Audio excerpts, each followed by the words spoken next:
ડીસામાં થેલેસેમિયાગ્રસ્ત દર્દીઓ માટે સ્વૈચ્છિક રક્તદાન કેમ્પનું આયોજન કરવામાં આવ્યું હતું.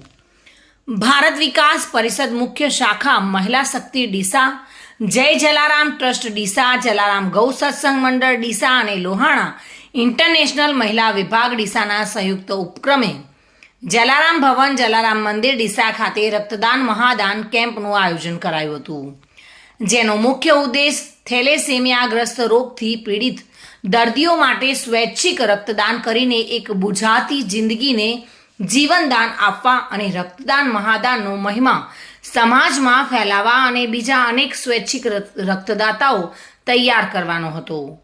આ રક્તદાન કેમ્પમાં દાતાઓએ ઉત્સાહભેર રક્તદાન કરતા 55 જેટલી બોટલ રક્ત એકત્રિત કરવામાં આવ્યું હતું. કાર્યક્રમમાં સહયોગી સંસ્થાઓમાં રામચરિત માનસ સત્સંગ મંડળ Deesa, Indian Red Cross society Deesa, Kutch Vagad Lohana મહિલા સહિયર ગ્રુપ ડીસા, મારવાડી લોહાણા મહિલા મંડળ ડીસા, પારકર મહિલા મંડળ, જેમાં અનેક દાતાઓ ઉપસ્થિત રહ્યા હતા અને ઉમદા કાર્ય માટે પોતાની પ્રેરણાદાયી સેવાઓ આપી હતી. ગાયત્રી વોલન્ટરી બ્લડ બેંક સંકલ્પ વોલન્ટરી બ્લડ બેંક ડીસાની બ્લડ બેંકમાં રક્તદાન બોટલ એકત્રિત કરી જમા કરાવવામાં આવી હતી. ચિરાગ શ્રીમાળે સાથે bureau report, today Gujarati news.